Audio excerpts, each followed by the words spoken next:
నమస్కారం, వార్తలకు స్వాగతం. ముందుగా ముఖ్యాంశాలు. సోషల్ మీడియా వారియర్స్ తో సీఎం రేవంత్ రెడ్డి ముఖాముఖి. ఈ సందర్భంగా ప్రసంగం.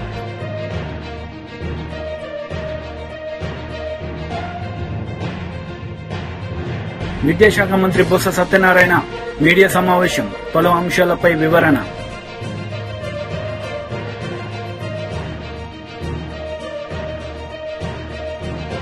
సోషల్ మీడియా వారియర్స్ తో సీఎం రేవంత్ రెడ్డి ముఖాముఖి నిర్వహించారు. ఈ సందర్భంగా పలు అంశాలపై ఆయన మాట్లాడారు. ప్రతి బాల్ బౌండరీ దాటాల్సిందే. ఏ ఒక్క బాల్ బౌండరీ దాటకపోయినా ఆట గెలిపోవటంని డిసైడ్ చేస్తుంది. అట్లనే మీడియాలో న్యూస్ పేపర్ ఉండేది. మొదట్లో 24 గంటలకు ఒకసారి పేపర్ వచ్చేది. నెక్స్ట్ డే పొద్దున రోజంతా జరిగిన వాటిని తీసుకొని రాత్రికి ప్రింట్ అయ్యి నెక్స్ట్ డే పొద్దున వచ్చేది. అంటే 24 గంటల తర్వాతనే వార్త మనం చదువుకునేటోళ్ళం. అది ఆలస్యం అవుతుందని ఇట్లాంటి కొంతమంది జర్నలిస్టులు న్యూస్ ఛానల్స్ తీసుకొచ్చారు. న్యూస్ ఛానల్స్ ప్రతి గంటకు ఒకసారి ఆ జరిగిన మొదట్లో న్యూస్ ఛానల్ వచ్చినప్పుడు ఉదయం 7 గంటలకు, మధ్యాహ్నము 1 గంటకు, సాయంత్రం 7 గంటలకు ఉండేది. అంటే రోజుకు 3 సార్లు బులెటిన్ వచ్చేది. ఇది కూడా కష్టం అని చెప్పి 1 అవర్కి వచ్చేసింది. ప్రతి గంట 7 గంటలకు, 8 గంటలకు, 9 గంటలకు, 10 గంటలకు ఇట్లా వార్తలు చూపించే పరిస్థితి వచ్చింది. అయినా వార్తలు ఇంకా వేగంగా ప్రజలకు చేరడానికి ప్రతి నిమిషం కాదు, ప్రతి సెకండు ప్రపంచంలో ఏ మూలలో ఏ సంఘటన జరిగినా వార్తా రూపంలో బయటకు వస్తుంది. అదే social media. On the spot, even 1 second కూడా ల్యాప్స్ లేకుండా ఎక్కడికక్కడ ప్రజలకు తీసుకెళ్తున్న విధానమే ఈరోజు సోషల్ మీడియా. అంటే ఫార్మేట్ మారిపోయింది. క్రికెట్లో ఎట్లయితే ఆట గేమ్ రూల్ మారిపోయిందో, మీడియాలో print media, electronic media, social మీడియాలో ఎట్లయితే ఫార్మేట్ మారిపోయిందో, ఈరోజు ఎట్లయితే 2020లో ప్రతి బాల్ను బౌండరీ దాటిచ్చే విధంగా పనిచేయాలనో, ఇవాళ సోషల్ మీడియాలో కూడా ఆ విధంగా ప్రతివాడు ప్రతి నిమిషం ప్రతి సెకండ్ అలర్ట్గా ఉండాలి. సమాచారాన్ని అందరికీ చేరవేసే విధానం వచ్చింది. దీన్ని మీరు గుర్తించిండ్రు, దీన్ని మీరు ఉపయోగించిండ్రు. దీనివల్ల మీరు ఫలితాన్ని కూడా డిసెంబర్ 3 చూసిండ్రు. నాయకులు చాలామంది అనుకుంటారు, మేము చాలా ఉపన్యాసాలు ఇచ్చినాం, చాలా ఊర్లు తిరిగినాం, మేము చాలా కష్టపడ్డాం కాబట్టి ప్రభుత్వం వచ్చింది అని. మీరు ఎన్ని ఉపన్యాసాలు ఇచ్చినా, మీరు ఎన్ని గంటల సేపు మాట్లాడినా, కోట్లాది ప్రజలకు చేరవేసిన మీరే అత్యంత కీలకమైన పాత్ర పోషించారు. నాయకులకు ప్రజలకు అనుసంధానకర్తలుగా మీరు వ్యవహరించారు. అంటే భగవంతుడికి భక్తుడికి అనుసంధానం అంబికా దర్బార్ బత్తి అని. సో నాయకులకు ప్రజలకు అనుసంధానకర్తలుగా సోషల్ మీడియా వారియర్స్ ఉండి ఈ ప్రభుత్వాన్ని తీసుకొచ్చిండ్రు. ఈ ప్రభుత్వాన్ని, ఈ పార్టీని అధికారంలోకి తేవడం అనేది సెమీఫైనల్స్ మాత్రమే. ఫైనల్ గేమ్ ఇప్పుడు ఉన్నది. ఫైనల్స్ ఇప్పుడు ఆడుతున్న మోడీతో ఆడుతున్నది మనం ఫైనల్స్. సెమీఫైనల్స్లో కేసీఆర్ ఓడించినాం, అంటే బంగ్లాదేశ్ ఓడించినాం సెమీఫైనల్స్లో. ఇప్పుడు ఫైనల్స్లో పాకిస్తాన్తో కొట్లాడాలి మనం. తెలంగాణ రాష్ట్రంలో నరేంద్ర మోడీ, అమిత్ షా, జేపీ నడ్డా, చాలామంది వాళ్ళ నాయకులు తెలంగాణ మీద ముప్పేట దాడి చేసి మనల్ని ఓడించాలని, ఎట్లయినా సీట్లు సాధించాలని, సొంత మనుషులనే కాకుండా కిరాయి మనుషులను కూడా పెట్టుకొని తప్పుడు వార్తలను ప్రసారం చేస్తూ ప్రజాస్వామ్యం మీద, మన పెద్దలు, మన పూర్వీకులు, మన ప్రభుత్వం ఇచ్చిన రిజర్వేషన్ల మీద దాడి చేస్తున్నారు. దానికి మతము లేకపోతే ప్రభుత్వ ఏజెన్సీలను వాళ్ళు ఉపయోగించుకుంటున్నారు. ఈ 2 అంశాలను స్పష్టంగా ప్రజలకు చెప్పాల్సిన బాధ్యత మా సోషల్ మీడియా వారియర్స్ మీద ఉన్నది. శ్రీరామనవమి వస్తే అదొక పెద్ద సమస్య కింద చిత్రీకరించడానికి బీజేపీ ప్రయత్నం చేస్తుంది. మనందరం మన ఇళ్లల్లో మన తండ్రులు తాతలు ముత్తాతలు శ్రీరామనవమి హనుమాన్ జయంతి చేసుకోకుండానే పోసమ్మకు మైసమ్మకు ఎల్లమ్మకు కోడి గొయ్యకుట్ట కళ్ళు గొయ్యకుట్టనే మనం ఇంత దూరం వచ్చినామా? తాతకు దగ్గు నేర్పినట్టు ఇప్పుడు కొత్త కొత్త వాళ్ళు తయారైన బతుకమ్మ బోనాలకు ఉండెత్తేదేమో కవితమ్మ నేర్పినట్టు శ్రీరామనవమి హనుమాన్ జయంతి బండి సంజయో లేకపోతే ధర్మపురి అరవిందో గుండో అరగుండో మనకు నేర్పినట్టుగా ఈరోజు వ్యవహరిస్తున్నారు. ఇట్లాంటి విషయాలను సమయస్ఫూర్తితోని తిప్పికొట్టాలి. ఒకే ఒక్క మాట 2-3 రోజుల నుంచి నేను చెప్తున్నా, దేవుడు గుడిలో ఉండాలి. Minister Kakani Govardhan press meet నిర్వహించారు. ఈ సందర్భంగా టీడీపీ నేతలపై ఆయన మండిపడ్డారు. డిస్ట్రిక్ట్ ఎలక్షన్ ఆఫీసర్ యాక్షన్ తీసుకోలేదు, అందుకని సీఈఓకి చీఫ్ కమిషనర్కి ఇద్దరికి పెట్టాను నేను. కాబట్టి హుందాగా ఎన్నికలు చేసేది అలవాటు చేసుకో. ఎన్నికల సమయంలో ఉద్రిక్తతలు రేగొట్టడం, ఏదో ఒకటి తీసుకొచ్చి ఎవరినో ఒకరిని మాట్లాడడం, వాడు రేపు ఏదన్నా మాట్లాడితే దాని ద్వారా నా మీద దాడి జరిగింది లేకపోతే నా మీద అన్యాయం జరిగింది నన్ను మాట్లాడారని చెప్పి దాన్ని పెద్ద పోతత్వంలో చూపించుకొని నువ్వు దానివల్ల బతకాలనుకోవడం రాజకీయంగా చనిపోయినటువంటి వాడి. కాబట్టి ఈరోజు ఎన్నికలు వస్తే హుందాగా చేయి, హుందాగా వ్యవహరించు. ఇవన్నీ మర్చిపోయి గోవర్ధన్ రెడ్డిని ముద్దాయి చేయాలి. ఎవడు చేస్తాడు ముద్దాయి? కాబట్టి ప్రభుత్వం వ్యవస్థ ఉంది, వ్యవస్థ విచారణ చేస్తుంది, దాంట్లో ఎక్కడా జోక్యం చేసుకోం. జిల్లా కలెక్టర్ని చెప్పానండి, ఏదన్నా ఒక్క ఫేవర్ ఎలక్షన్ కోడ్ వచ్చిన తర్వాత ఇదిగో నాకు ఈ ఫేవర్ చేయమని. ఎందుకంటే ఇవి నేను మాట్లాడే మాటలు మీడియాతో మాట్లాడాడు ఆన్ రికార్డు ఉండేటువంటివి. రేపు ఏదన్నా వస్తే జిల్లా కలెక్టర్ అనుకోవచ్చు, ఏందబ్బా ఇంత అబద్ధాలు చెప్తాడా గోవర్ధన్ రెడ్డి సోమిరెడ్డి లాగానే. నువ్వు ఇన్నిసార్లు ఫోన్ చేసి కంప్లైంట్ చేసి ఉంటావు. ఏ రోజైనా నాకు ఫేవర్ చేయమని ఈ జిల్లా కలెక్టర్ని అడిగానా? ఈ జిల్లా ఎస్పీతో అసలు మాట్లాడానా? కొత్తగా వచ్చినటువంటి ఎస్పీతో లేదా? అలవాటు లేదా? ఆనవాయితీ లేదు. కాబట్టి ఏదో నీ ఇష్టం వచ్చినట్టుగా ఏదో వాళ్ళు చేస్తున్నారు వీళ్ళు చేస్తున్నారు అది ఇది అని చెప్పి ఏదో ఒక ప్యానిక్ సిచ్యువేషన్ క్రియేట్ చేసి దాని ద్వారా ఏదో లబ్ధి పొందాలనేటువంటి ఆలోచన కరెక్ట్గా నీ ఏదైనా ఉంటే జనాలకు వెళ్ళు. నువ్వు చేసినటువంటి అభివృద్ధిని గురించి చెప్పు. ఇదిగో ఈ విధంగా చేశాను. మనం నువ్వు చంద్రబాబు వచ్చాడు, నన్ను జగన్మోహన్ రెడ్డి గారిని తిట్టిపోయారు, నువ్వు రాయించినటువంటి స్క్రిప్ట్ చదివిపోయాడు. ఏమి నువ్వు వాట్సాప్లో పెట్టినటువంటి మెసేజ్లకి చంద్రబాబు నాయుడు చదివినటువంటి దానికి ఏమీ తేడా లేదు. కాకపోతే చంద్రబాబు నాయుడు నీకు చేసినటువంటి మంచి ఏంటంటే ప్రధానమంత్రి గారు వచ్చినప్పుడు ఏ విధంగా అయితే నరేంద్ర మోడీ గారు వచ్చినప్పుడు చంద్రబాబుకు ఓటేయండి అని చెప్పలేదో, ఈయన చేసిపోయినటువంటి పని ఏంటంటే అయ్యా ఎవరు లేకపోయేటప్పుడు ఈయనకి ఇచ్చాము, ఈయన క్యాండిడేట్ దొరక ఈయన గెలిపించడం అని చెప్పేసి అది నీకు ఆయన చేసిన మేలు. నువ్వు మాట్లాడినంతసేపు ఈ ప్రాంతాలకు నేను అభివృద్ధి చేశా, ఇదిగో ఈ ప్రాంతం మెట్ట ప్రాంతం పొదలకూరు ప్రాంతం, ఇదిగో ఈ 5 మండలాలకు సంబంధించి ఈ పనులు చేశానని చెప్పకుండా ఒక్కసారి నాకు ఓటేయండి 4 సార్లు ఓడించారు. అంటే 4 సార్లు ఓడించేది ఒకసారి ఓటేయడానికి కొలమానమా? అసలు రాజకీయాలు నీకు పనిడుతుందా? అసలు నేను రాజకీయ నాయకుడు అనేటువంటి వాడిని అనుకోవాలనిపించింది నాకు ఆ సమావేశం ఆ మీటింగ్ చూసిన తర్వాత. 4 సార్లు ఓడిపోయాను కాబట్టి ఒకసారి ఓటేయండి. 4 సార్లు ఓడిపోయినా ఇదిగో నేను ప్రజలకు అండగా ఉండా అభివృద్ధి చేశా, ఇదిగో నేను చేసినటువంటి అభివృద్ధి అని చెప్పు. నువ్వు చేసిన అభివృద్ధి ఎందుకు చదువు. గ్రామాలకు పోయినప్పుడు నేను చెప్తున్నా, గ్రామాలు ఎదుగుయా మట్టి రోడ్లు లేకుండా సిమెంట్ రోడ్లు వేసామని చెప్పాం. ఉన్నావు బండేపల్లి కాలువ అని. ఈరోజు నీ బ్రతుక్కి నువ్వు మంత్రిగా ఉన్నప్పుడు ఎన్ని కొట్లాటలు జరిగాయి. ఈరోజు సోమశల రిజర్వాయర్లు నీళ్లు తక్కువ ఉన్నా కనుపూర్ కాలువ ద్వారా నీళ్లు ఇచ్చాం. ఒక్క రైతు రోడ్డు ఎక్కడా ఈ జిల్లాలో? ఎక్కడన్నా చిన్న అలజడి జరిగిందా ఈ జిల్లాలో? ఈ రైతు నా పంట పండలేదు నీళ్లు ఇవ్వలేదని చెప్పి ఎక్కడన్నా ఎప్పుడన్నా విన్నామా? తక్కువ నీటితో ఇచ్చాం. ఉన్నటువంటి అతి తక్కువ నీటిని ఎంత సమర్థవంతంగా డిస్ట్రిబ్యూట్ చేసామో అంత సమర్థవంతంగా డిస్ట్రిబ్యూట్ చేసాం. నువ్వేదో పెద్ద చీఫ్ ఇంజనీర్ లాగా టీఎంసీలు క్యూసెక్లు లెక్కలు చెప్పిపోవడం కాదు. కాబట్టి ఏదన్నా నీ పరిణితి నీ పరిస్థితి అర్థమైంది. అందరినీ పురుగొలిపి ఆ ఫ్రస్ట్రేషన్లో నువ్వు మాట్లాడుతున్నావు, నీ కుటుంబ సభ్యులు మాట్లాడుతున్నారు.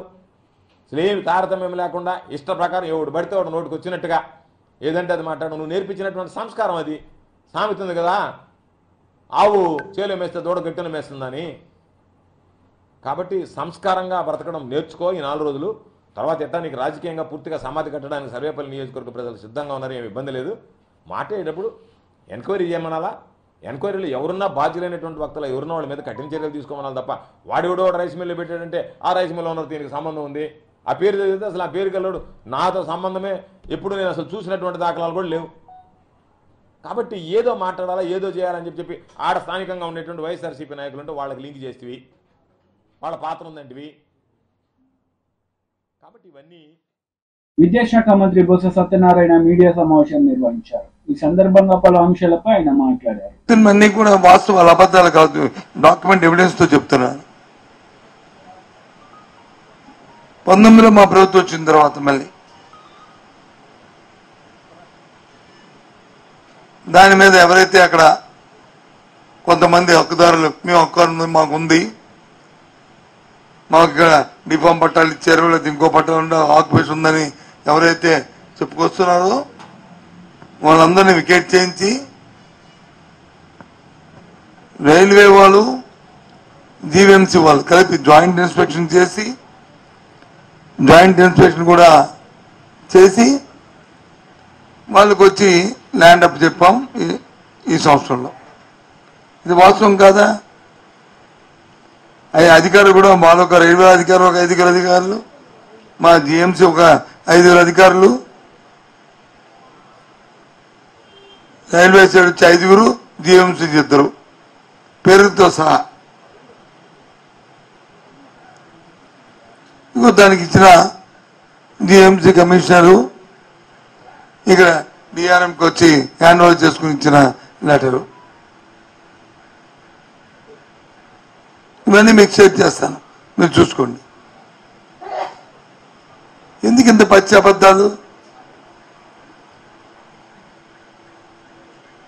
వాళ్ళక మా మధ్యలో వచ్చి బాగా వాయించలేదు, బ్రహ్మాండంగా ఆడేదని నేను చెప్పడానికి. ఆ రోజు రైల్వే మంత్రి కదా, మీ కూటమిలోనే కదా 14లో వచ్చారు. సేమ్ కూటమి 14లో కూడా కూటమే కదా. మరి అప్పుడు నీ కూటమిలో ఉన్న ముఖ్యమంత్రి కదా చంద్రబాబు నాయుడు. ఎందుకు నువ్వు రైల్వే మంత్రిగా చేయలేకపోవు? ఎందుకు మళ్ళీ వచ్చి ఈరోజు వచ్చి పెద్ద కబుర్లు పెద్ద మాటలు దేనికోసం? నిజంగా నీకు రాష్ట్రం మీద అభిమానం ఉంటే, మీకు ఈ ప్రజల పట్ల మక్కువ ఉంటే, ఈ ప్రాంతం అభివృద్ధి పట్ల మీకు ఏమైనా ఏసుమంతేనా?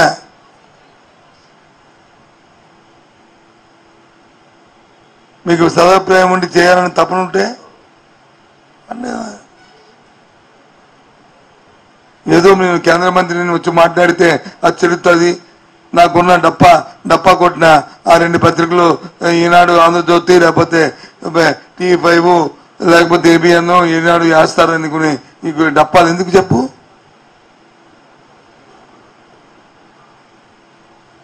మాది మాఫియా ప్రభుత్వం అంట. భారతదేశంలో ఎప్పుడూ జరగనంత స్వతంత్రం వచ్చిన తర్వాత ఎలక్ట్రానిక్ బాండ్స్ లో ఎంత అవినీతి జరిగిందో అంతా చూస్తే దేశమంతా చూసింది కదా. చూసింది చెప్పండి, దానికి సమాధానం చెప్పండి మీరు ముందు.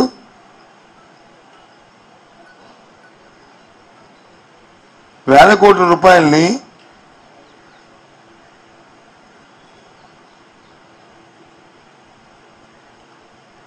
ఈ ఎలక్షన్ల పేరు, ఎలక్ట్రల్ బాండ్స్ పేరు వచ్చి పెట్టి వాళ్ళకి లబ్ధి చేకూర్చి దేశ సంపద వచ్చి డైవర్షన్ చేసి మళ్ళీ పైపెచ్చు పెద్ద మాటలు పెద్ద కబుర్లు. భారతదేశ ప్రజలందరూ కూడా మీది అమాయకులు అనుకుంటున్నారా మీ ఉద్దేశంలో? మాట్లాడట్లేదు కాబట్టి ఎవరు ఎందుకులే అని చెప్పి ఊరుకుంటున్నారంటే మీరు ఎక్కువగా మాట్లాడింది సమంజసమేనా?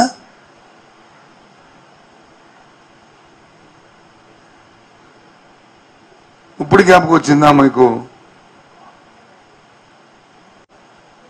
దయచేసి ఆ మాటలను తీవ్రంగా ఖండిస్తున్నాం. ఒకసారి మనమేటో చూసుకుని అప్పుడు ఎదుటి వరకు మాట్లాడాలా. మనమేదో పవిత్రవంతులు, నీతిమంతులు, ఋషిపంగంలో అనుకొని ఎదుటివాడి మీద వచ్చి చెప్పడం కాదు.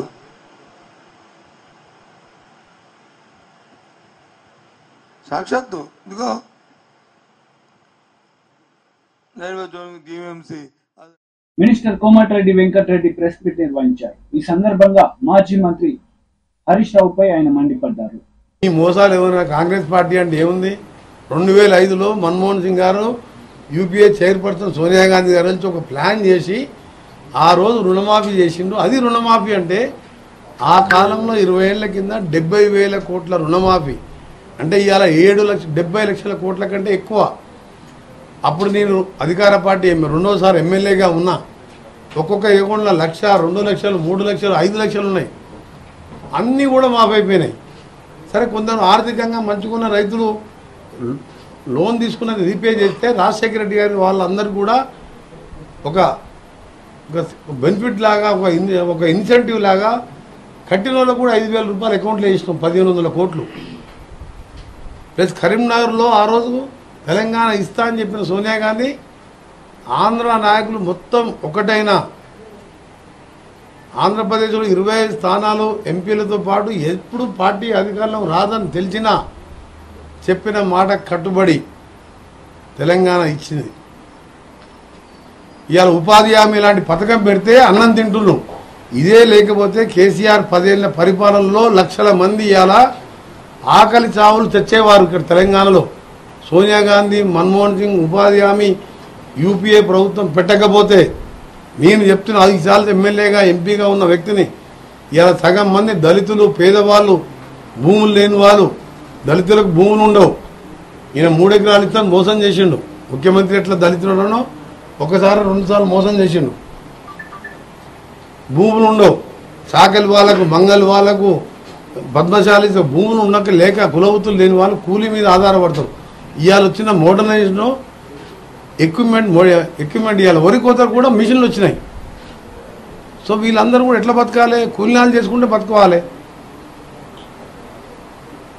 దాని ప్లేసులు ఉపాధి హామీ పెట్టి చట్టం రూపాయలు తీసుకొచ్చి 100 రూపాయలు కనీసం 100 రోజులు ఉపాధి ఇవ్వాలి అని చెప్తే ఇవాళ 180 రూపాయలు పెరిగి ఇలాంటి దరిద్రుడు పాలించిన కేసీఆర్ 10 ఏళ్లలో నిజంగా ఆ పథకం లేకుంటే లక్షల మంది చనిపోయారు ఆకలి చావులతో. అందుకనే కాంగ్రెస్ పార్టీని విమర్శించడం మానం. తెలంగాణ ఇస్తాంటే ఇచ్చినాం. ఆగస్టు 15 మా ముఖ్యమంత్రి గారు ఇచ్చిన మాట నిలబెట్టుకుంటాం. అలా మంత్రివర్గంలో సభ్యునిగా మా ఎమ్మెల్యేలు మేమందరం కూడా రైతులకు మాటిస్తున్నాం. ఈ డ్రామారావు, ఈ అవలేష్ రావు మాటలు మళ్ళొక్కసారి ఇవాళ మోసం అని తెలిసిపోయింది కదా. ఎంత పిరికి పని అంటే ఎమ్మెల్యే పదవి వదిలిపెట్టుకుంటాను భయపడుతుంది. నాయన మంత్రి పదవి తీసి అవతల పడేసిన నేను. నిజంగా రైతుల ప్రేమ ఉంటే నీదేం డ్రామా? కనీసం మెదక్లో డిబేట్ తెచ్చుకోవాలి. రైతుల కోసం నేనేదో మొనదాన్ని ముఖ్యమంత్రి గారితో ఛాలెంజ్ చేస్తాను చెప్పుకుంటానుక. నీ మెదక్లో డిబేట్ తెచ్చుకో దమ్ముంటే. మెదక్ సీటు కూడా ఓడిపోతుంది. 13, 14 కాంగ్రెస్కి వస్తున్నాం. ఇక ఆయన కట్టబెట్టుకొని బయలుదేరిండి. ఆయన అధికారంలో ఉన్నప్పుడే ఫామ్ హౌస్లోకి వెళ్ళి బయటికి రాలే. 4 నెలల్లో ఎన్నిసార్లు సెక్రటరియట్కి వచ్చిందంటే నా 10 ఏళ్ళల్లో 4 నెలల మా ముఖ్యమంత్రి గారు వచ్చిన దాంట్లో 10% సార్లు కూడా రాలే. మొత్తం 10 సార్లు రాలే. మా ముఖ్యమంత్రి గారు హైదరాబాద్లో ఉంటే 3 నెలల్లో 60 రోజులు 60 సార్లు వచ్చింది సెక్రటరియట్కు. అందరిని కలిసేవారు. అపాయింట్మెంట్ లేదు, సెక్యూరిటీ లేదు, ఎవరిని చెక్ చేసేయలేదు. ఈయన దగ్గర హోమ్ మినిస్టర్ మహమ్మద్ అలీ పోతే ఒక హోంగార్డ్ గార్డ్ కట్ట తీసుకొని రెండో పడితే 120 కిలోమీటర్ల జిల్లా రివర్స్ తీసుకొని వెళ్ళిపోయాడు. హోమ్ మినిస్టర్నే బయటికి వెళ్ళి నీ అంత పాలన, నీ జోకర్ ఎమ్మెల్యేలు ఇవాళ పెద్ద జోకర్ అయ్యిండు. హరీష్ రావు మళ్ళీ ప్రజలను మోసం చేస్తుండు. ఆ రోజు అగ్గిపేట దొరకలేదని మోసం చేసి మా పిల్లల్ని చంపిండు. ఇవాళ రైతుల మీద ప్రేమ ఉన్నట్టు ఒలకబోస్తున్నాడు. ఈ డ్రామారావు గురించి జర ఎక్కువ చేయండి. ఆ రాజీనామా పత్రం మీ టీవీ ఛానల్లో కూడా వేయండి. మీరు speaker assembly MP Bandi Sanjay ఎన్నికల ప్రచారంలో పాల్గొన్నారు. ఈ సందర్భంగా కాంగ్రెస్, బీఆర్ఎస్ లపై ఆయన మండిపడ్డారు. స్కాలర్షిప్ల కోసం నువ్వు తెలంగాణ రాష్ట్రంలో ఇయ్యి అని చెప్తే కేసీఆర్ ఇయ్యలే. అప్పుడు నరేంద్ర మోడీ గారు ఏం చేశారంటే 60% నేను ఇస్తా, 60% నేను ఇస్తా, ఇంకా 40% నువ్వు దళితులకి ఇయ్యి అని చెప్పన్నాడు. ఇయ్యి అంటే కేసీఆర్ ఏమన్నాడు తెలుసా? నువ్వు నేరుగా వాళ్ళకి ఇయ్యద్దు, నువ్వు డైరెక్ట్ దళితులకు ఇయ్యద్దు, నువ్వు నాకు ఇస్తే నేను ఇస్తాడట. మోడీ గారట కేసీఆర్ ఇస్తే ఉన్న బియ్యం పేదోళ్లకు బియ్యం ఇస్తేనే రూపాయి వసూలు చేస్తున్నాడు. వసూలు చేసిన ఫస్ట్ రూపాయి వసూలు అయితే గుంజినా నేను బిడ్డని ఫామ్ గుంజుకొస్తా అని చెప్పిన. ఇలా బియ్యం మనం ఇస్తే పేరు ఆయన పెట్టుకోవడం కేసీఆర్ పెద్ద ముందు ఫోటో చూసి కదా రేషన్ కార్డు కదా చూసారు కదా. ఈసారి మోడీ గారు ఏం చేసి తెలిసాక, ఈసారి మోడీ గారు ప్రభుత్వం వచ్చాక ఇంకా 5 సంవత్సరాలు ఫ్రీ బియ్యం ఇస్తాడు. 5 సంవత్సరాలు మళ్ళీ ఫ్రీ బియ్యం ఇస్తాడు. ఇలా మోడీ గారు ఎట్లా ప్రధానమంత్రి అవుతాడు, మళ్ళీ ఫ్రీ బియ్యం గ్యారెంటీ. కాబట్టి మోడీ సార్ ఏం చేసినట్టే చదువుకునే దళిత పిల్లలకు నేను 60% పైసలు నేను ఇస్తా, ఇంకా 40% నువ్వు వాళ్ళ అకౌంట్ లో వేయి, నేను కూడా వాళ్ళ అకౌంట్ లో వేస్తాను. లేదు నువ్వు నాకు ఇస్తేనే నేను ఇస్తాను. ఇస్తే ఏం చేస్తాడు దాన్ని చంపుకోవడం పైసలు సంపకానికి అంత మరొక్క పైస ఇస్తాడా? ఇలా ఇంత మోసం చేసాడు కేసీఆర్ అనే వ్యక్తి. ఎట్లా మోసం చేసాడు, ఇట్లా మోసం చేసి మొత్తం మన బతుకులను బర్బాద్ చేసింది ఇలా కేసీఆర్. ఇలా ఏం ఇవ్వకుండా మోసం చేసిన వ్యక్తి కేసీఆర్ కాబట్టి తీసుకుపోయి ఏం చేయాలో అది చేశారు. ఇప్పుడు కాంగ్రెస్ పార్టీ మళ్ళా మొన్నొచ్చాయి, మొన్నొచ్చాయి. ఏం చేసింది? మా కోటేది మేము గెలిచిన వెంటనే 100 రోజుల లోపల అంతకుముందు ఇది ఇందిరా అభయహస్తం పేరు మీద ఒక్కొక్క దళితునికి ఏం షూరిటీ లేకుండా 12 లక్షల రూపాయలు ఇస్తాను. ఇలా కాంగ్రెస్ పార్టీ ప్రభుత్వం వచ్చి 100 రోజులు దాటింది. ఇక్కడేమన్నా దళిత యువకులకు 12 లక్షల రూపాయలు మీకు కాంగ్రెస్ పార్టీ ప్రభుత్వం ఇచ్చిందా? మీ పిల్లలకు ఇచ్చిందా? మరి ఇయ్యదా? ఇంకేమన్నారు? 5 లక్షల రూపాయలు 6 లక్షల రూపాయలు ఎస్సీ ఎస్టీలకు జాగా ఇల్లు కలిపి 6 లక్షల రూపాయలు ఇస్తారు. ఇక్కడ ఏమన్నా 6 లక్షల రూపాయలు ఇచ్చారు ఎవరికన్నా? ఇందిరమ్మ ఇల్లు ఇస్తారు. ఏమి ఇందిరమ్మ పేరు మీద ఇల్లు ఇస్తున్నారు. ఎవరికైనా ఈ 100 రోజులు కూడా ఇల్లు ఇచ్చిరా? ఎవరికన్నా ఏమి ఎరక ఓట్లు వేయించుకున్నారు అయిపోయా. మాజీ మంత్రి దేవినేని ఉమామహేశ్వరరావు మీడియా సమావేశాన్ని నిర్వహించారు. ఈ సందర్భంగా సీఎం జగన్ పై విరుచుకుపడ్డారు. అడ్డగోలుగా ఈ కార్యక్రమాలని చేస్తా ఉన్నారు. అదేవిధంగా సివిల్ జడ్జిల అధికారాలని రెవెన్యూ అధికారులు కల్పించారు. ఏదైతే జ్యుడిషియరీ సివిల్ జడ్జికి ఉన్న అధికారాన్ని అడ్డగోలుగా రెవెన్యూ అధికారులు కల్పించారు. అంటే కేసు రాసే పోలీసే తీర్పిచ్చేసే విధంగా ఈ యాక్ట్ తయారైంది. ఇది జగన్ రెడ్డి తీసుకొచ్చిన ఈ చట్టం భారత వారసత్వ చట్టం. రాజ్యాంగంలోని ఆర్టికల్ 21, 246, 300కి విరుద్ధంగా ఈ చట్టాన్ని తయారు చేశారు. దీనికి కారణం శాసనసభలో అడ్డగోలు మందగోలు బలం 151 సీట్లు అధికార మదంతో ఈ చట్టాలను తయారు చేశారు. శాసనమండలిలో మీకున్న అడ్డగోలు అధికారాన్ని ఉపయోగించి దీన్ని మీరు యాక్ట్ పాస్ చేసుకున్నారు. దీనివల్ల భూ యాజమాన్య హక్కుల్ని రెవెన్యూ అధికారులు ఏదైతే నిర్ణయించకూడదని సుప్రీంకోర్టు తీర్పుకి విరుద్ధంగా ఈ యాక్ట్ని తయారు చేశారంటే ఏ విధంగా జగన్మోహన్ రెడ్డి రైతాంగం పట్ల, రైతుల పట్ల, మరి పేద రైతాంగం వాళ్ళ హక్కుల్ని ఏ విధంగా కోల్పోతారో సుబ్బారావు అనే రైతు ఒంటిమిట్ట ఆ ప్రాంతంలో ఆ కుటుంబం యొక్క జరిగిన సంఘటనే ఈ రాష్ట్రంలో ప్రతి ఒక్కళ్ళను కూడా కదిలిస్తూ ఉంది. ఏ రాష్ట్రం కూడా ఇంతవరకు ఇంత ప్రమాదకరమైన చట్టాన్ని తయారు చేయలేదు. మరి జగన్మోహన్ రెడ్డి ఎందుకింత అత్యుత్సాహంగా ఈ చట్టాన్ని తీసుకొచ్చాడు? ఈ చట్టంలో సెక్షన్లు కూడా రాజ్యాంగ విరుద్ధంగా ఉన్నాయి. ఏదైతే ల్యాండ్ టైటిలింగ్ యాక్ట్ చట్టంలో సెక్షన్ నెంబర్ 10, 13, 14, 15, 25, 34, 46 ఇవన్నీ కూడా రాజ్యాంగ విరుద్ధంగా ఉన్నాయి. కాన్స్టిట్యూషనల్గా ఏవి కూడా ఒప్పుకునే కూడా కాదు. టీడీపీ పోలిట్ బ్యూరో సభ్యులు వర్ల రామయ్య మీడియా సమావేశం నిర్వహించారు. ఈ సందర్భంగా పలు అంశాలపై ఆయన మాట్లాడారు. ఓట్లు కుప్పలు పడతాయని చెప్పారట. అందుకు ఆ ప్లాస్టర్ దేట్లా మీ దుంపదాగా ఇదేమి డ్రామాయా? అసలు అక్కడ అత్యాత్రమే జరగలేదు, నీ మీద రాయే పడలేదు అంటుంటే నువ్వు ఇంకా ప్లాస్టర్ వేసుకొని తిరగటంలో ఏమైనా ఔచిత్యం ఉందా అని చెప్పి నేను అడుగుతున్నా. సారీ, అంటే ప్రజలు ఎంత అమాయకులు అని చెప్పాలన్నా మీరు? ప్రజల్ని అమాయకులు అనుకుంటున్నారా జగన్మోహన్ రెడ్డి గారు? 13 రోజుల తర్వాత కూడా ఆ ప్లాస్టర్ మీరు ఆ తలకు ఉంచుకొని తిరుగుతున్నారంటే ఏమనుకోవాలి? అందుకే అన్నాను, అతను పెద్ద డ్రామా యాక్టర్. చిన్నప్పుడు ఆయన ఏమైనా నాటకాలు వేశారో నాకైతే తెలియదు, కానీ ఇప్పుడు మాత్రం ముఖ్యమంత్రి అయిన తర్వాత ఇది మాత్రం పెద్ద డ్రామా. ఆ ప్లాస్టరు బాగా రోజు రోజుకి పెరుగుతుంది, ఇంకా తగ్గాలి రోజు రోజుకి. ఫస్ట్ పెద్దది ఉంటుంది, చిన్నది ఉంటుంది, లేకపోతే ఒక స్టిక్కర్ లాంటిది పెడతారు, 3వ రోజు పీకేస్తారు. నేను చెప్పాను కదా 3 రోజులే ప్లాస్టర్కి. మీకైన గాయానికి 3 రోజులే ఉంచుకోవాలి, తర్వాత ఉంచుకుంటే అది డ్రామా. నిన్న ఒక డాక్టర్ గారు ఎవరో చెబుతున్నారు, సెప్టిక్ అవుతున్నా దంపదేగా అని చెబుతున్నారు. నువ్వు అట్లాగే ప్లాస్టర్ వేసుకొని తిరిగితే సెప్టిక్ అవుద్దట. అందుకని నేను తోటి మనిషిగా నా సలహా, ఇక తీసేయండి ఆ ప్లాస్టర్. ఇక మీ మాయ మాటలు, మీ మోసపు మాటలు వినే స్థితిలో లేరు రాష్ట్ర ప్రజలని చెప్పి కూడా గౌరవ ముఖ్యమంత్రికి నేను తెలియజేస్తున్నాను. రెండవది, జనాన్ని నేను అనుకోవటం ఎదుటి మనుషులందరూ అమాయకులు, వాళ్ళకేమి తెలియదు, లోకజ్ఞానమే తెలియదు, నేను ఏది చెబితే అది నమ్ముతున్నారన్న భ్రమలో జీవిస్తూ ఉన్నాడు జగన్మోహన్ రెడ్డి గారు. ఆ ఊహాలోకాల్లో విహరిస్తూ ఉన్నారు గౌరవ ముఖ్యమంత్రి జగన్మోహన్ రెడ్డి గారు. లేకపోతే అవినాష్ రెడ్డి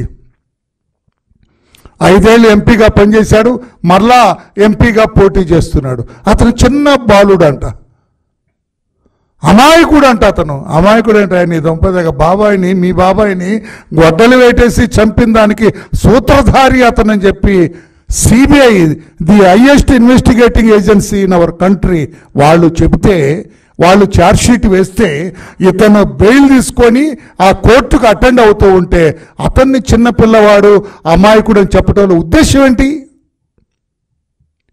మీ ఉద్దేశం ఏంటి ముఖ్యమంత్రి గారు అని చెప్పి నేను అడుగుతున్నా.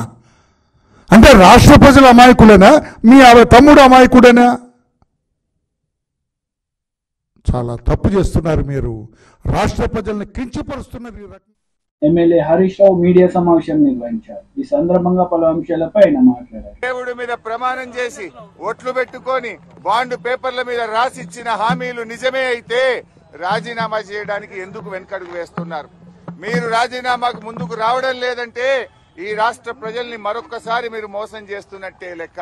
ఒకవేళ మీకు రావడానికి ఇక్కడ ఇబ్బందిగా ఉంటే అమరుల స్తూపం దగ్గర, ఎందుకంటే మీరు ముఖ్యమంత్రి అయిన తర్వాత ఏనాడు అమరవీరుల స్తూపానికి 2 పూలు పెట్టింది లేదు, శ్రద్ధాంజలి ఘటించిన చరిత్ర మీకు లేదు. ఇది నిజంగా మా దురదృష్టం. అయినా కూడా ఈ ఒకవేళ మీకు రావడానికి ఇబ్బంది ఉంటే మీ పిఏ ద్వారా పంపండి, లేదా మీ స్టాఫ్ ద్వారా పంపండి, మాకు అభ్యంతరం లేదు. కానీ మా ఆశల్లా, మా ప్రయత్నం వల్ల ఈ రాష్ట్రంలో ప్రధాన ప్రతిపక్షంగా ప్రజలకిచ్చిన హామీలు అమలు చేయించడమే మా కర్తవ్యం. మాకు ఇక్కడ రాజకీయాల కంటే కూడా పేద ప్రజల ప్రయోజనాలు ముఖ్యం. అవ్వా తాతలకు 4,000 రూపాయల పెన్షన్ రావాలి, రైతులకు 15,000 రైతు బంధు రావాలి, రైతులకు 2 లక్షల రుణమాఫీ జరగాలి, వడ్లకు మక్కలకు 500 బోనస్ రావాలి, రాష్ట్రంలోని మహిళలకు 2,500 రూపాయలు రావాలి. ఇవేమి మేము కొత్తగా అడుగుతున్నాయి కావు, ఇవేమి మా గొంతమ్మ కోరికలు కావు. ఎన్నికల ముందు మీరు కాళ్లల్లా చేతులల్లా మొక్కి మీరు బాండ్ పేపర్ల మీద రాసిచ్చిన మాటలు. స్వయంగా సోనియా గాంధీ గారు రాష్ట్ర ప్రజలకు లేఖ రాశారు. ఈ 6 గ్యారంటీలను 100 రోజుల్లో అమలు చేయించే బాధ్యత మాది అని స్వయంగా సోనియా గాంధీ గారే రాష్ట్ర ప్రజలకు లేఖ రాశారు. అందువల్ల ఈ రాష్ట్ర ప్రజలకు మీరు ఇచ్చిన హామీలు అమలు చేయమని అడుగుతున్నాం. ముందు బేషరతుగా మీరు క్షమాపణ చెప్పాలి. ఎందుకంటే డిసెంబర్ 9న తొలి సంతకం 6 గ్యారంటీల మీద పెడతామని, రుణమాఫీ మీద పెడతామని మాట తప్పినందుకు ముందు క్షమాపణ చెప్పండి. ఇకనైనా ఆగస్టు 15 అమలు చేస్తే మాకు సంతోషం. నా ఒక్కడికి ఎమ్మెల్యే పదవి కంటే ఈ రాష్ట్రంలో లక్షలాది మంది ప్రజలకు 4,000 ఆసరా పెన్షనో, 4,000 నిరుద్యోగ భృతో, 2,500 రూపాయలు మహిళలకో, 2 లక్షల రుణమాఫీ జరిగితే నేను సంతోషపడతాను. 5 ఏళ్లు నాకు పదవిలో లేకపోయినా కూడా రాష్ట్ర ప్రజలకు మేలు జరిగితే నాకు అంతకంటే ఆనందం ఇంకోటి ఉండదు. అందువల్ల నేను రాజకీయాలకు అతీతంగా స్వచ్ఛందంగా ముందుకొచ్చాను. నేను స్పీకర్ ఫార్మెట్ లో కూడా నా లెటర్ ఇవ్వడానికి నేను సిద్ధంగా ఉన్నా. ఇవాళ నీ డిమాండ్లను ఇవాళ ఇక్కడ ఉండే జర్నలిస్టుల చేతిలోనే నా రాజీనామా పత్రాన్ని పెట్టి వెళ్తా ఉన్నా. స్పీకర్ ఫార్మెట్ లో రాజీనామా ఆమోదించుకొని పదవికి దూరంగా ఉండడానికి నేను సిద్ధం. కానీ నువ్వు మరి ప్రజలకు ఇచ్చిన మాట నిలబెట్టుకోవాలని కోరుతా ఉన్నా. 6 గ్యారంటీలు 100 రోజుల్లో అమలు చేస్తామని బాండ్ పేపర్ల మీద రాశారు. చట్టబద్ధత తెస్తామని చెప్పారు. మొదటి రోజే సంతకం పెడతామన్నారు. ఇది సోనియా గాంధీ తల్లిగా ఇచ్చే మాట అని చెప్పి రాష్ట్ర ప్రజలకు మీరు హామీ ఇచ్చారు. ఆ హామీలు అమలు చేయాలని మరొక్కసారి నేను కోరుతా ఉన్నా. మీరు రావడం రాకపోవడం మీ విజ్ఞత. ఒకవేళ మీరు రాకపోతే ఇక్కడ అమర స్తూపం దగ్గరికి వస్తే పూలు పెట్టాలని మీకేదైనా బేసిజాలుంటే కనీసం మీ స్టాఫ్ ద్వారానైనా మీ రిజిగ్నేషన్ లెటర్ పెట్టండి. నేను ఇక్కడ ఉండే జర్నలిస్టులకే నా రాజీనామా లేఖ విచ్చిపోతున్నా. మా జర్నలిస్టులే తెలంగాణ ఉద్యమకారులు. తెలంగాణ ఉద్యమంలో మా జర్నలిస్టులు మేధావులు అద్భుతంగా పోరాడారు. వాళ్ళ చేతిలోనే నా రాజీనామా లెటర్ పెడుతున్నా. నువ్వు అమలు చేస్తే వాళ్ళు నేరుగా నా లెటర్ ను స్పీకర్ గారికి ఇవ్వచ్చు. ఒకవేళ మీరు కూడా పెడితే అది మీ పెద్దరికాన్ని నిలబెట్టది. ఒకవేళ మీరు రాజీనామా లెటర్ ఇవ్వకపోతే అది మీరు మరొక్కసారి దేవుళ్ళ పేరు మీద ఈ రాష్ట్ర ప్రజల్ని మోసం చేస్తారని భావించాల్సి ఉంటుంది.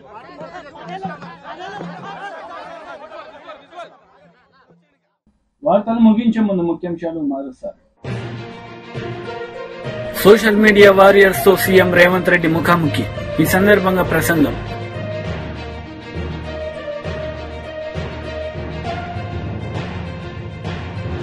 విద్యాశాఖ మంత్రి బొత్స సత్యనారాయణ మీడియా సమావేశం, పలు అంశాలపై వివరణ.